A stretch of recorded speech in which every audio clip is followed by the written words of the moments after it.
Good morning, good afternoon, welcome.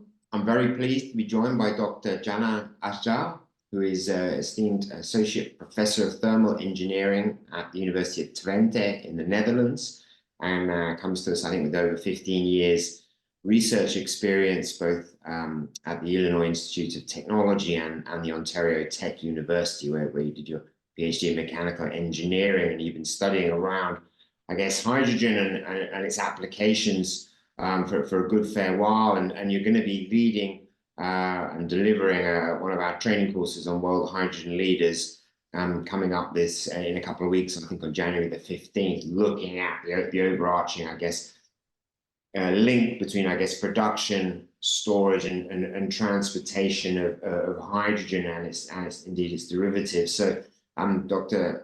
Acar, thanks for joining me. Maybe if you give us a brief background to your research and your studies over the past 15 years. Thank you for having me. It's a pleasure to be talking here to share a little bit about my background. I have been researching hydrogen production, storage, and end-use applications for more than 15 years. My journey started at Illinois Tech, where I studied hydrogen storage, both experimentally and in modeling aspects, simulation. And then I moved to Canada in Toronto, Ontario Tech University.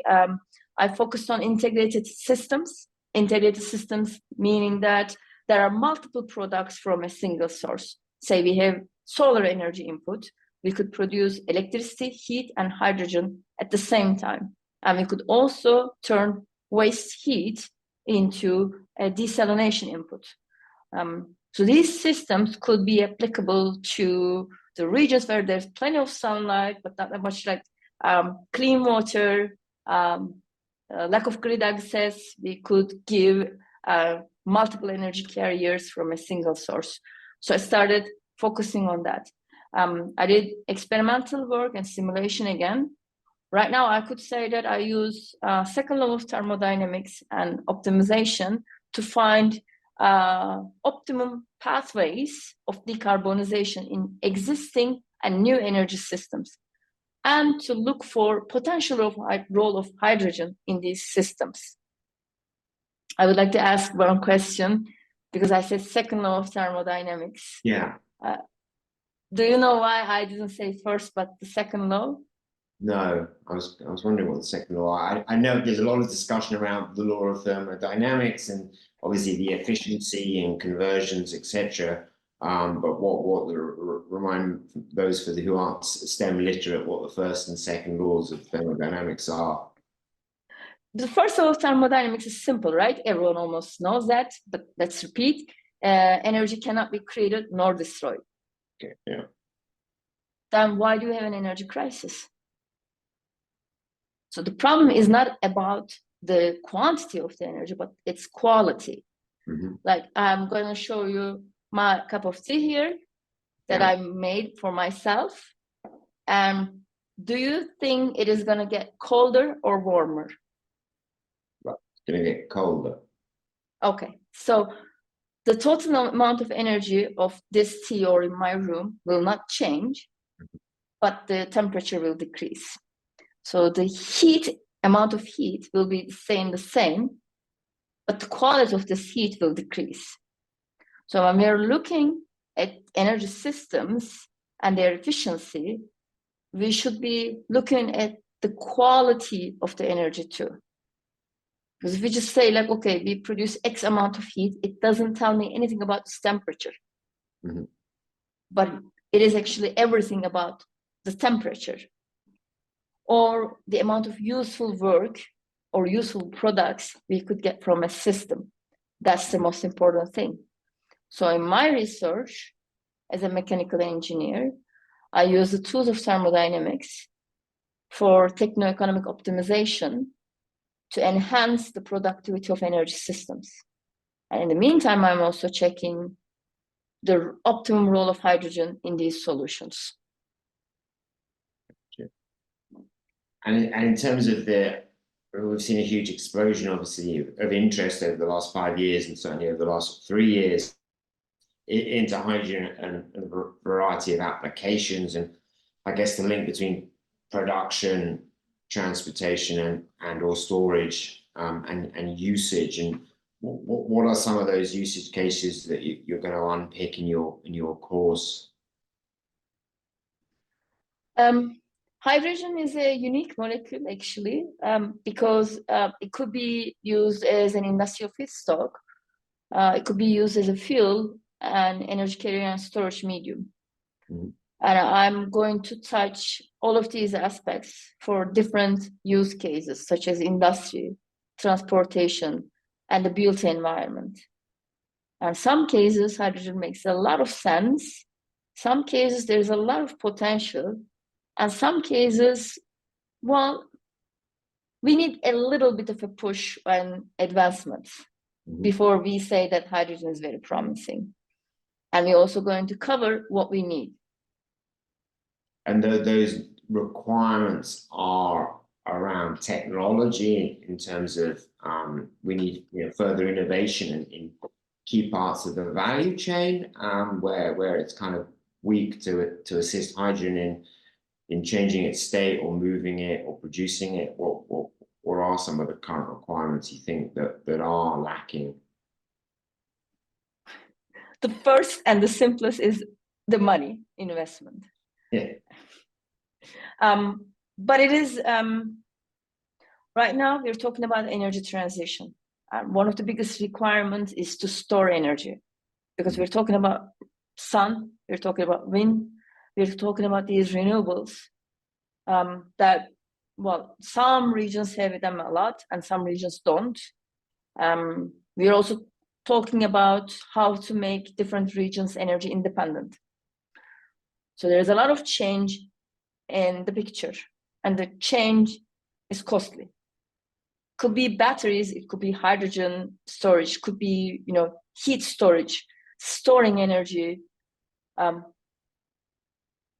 in the beginning of this. So we need a lot of investment. For technological side, I would say efficiency and scalability, but also the materials that are durable. You have a phone probably. How many years that you think you can use your phone charging and discharging without losing its battery? Yeah. So we need durable materials. We need material science.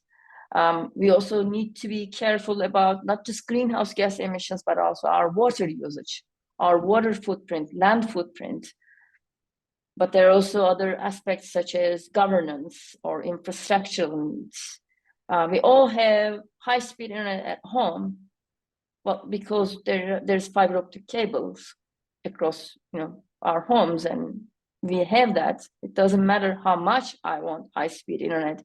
If the government or the big company, whoever did that, cable, put the service for me. So we also need large-scale infrastructure. And for that large-scale infrastructure, again, money. So there's cost. Yeah.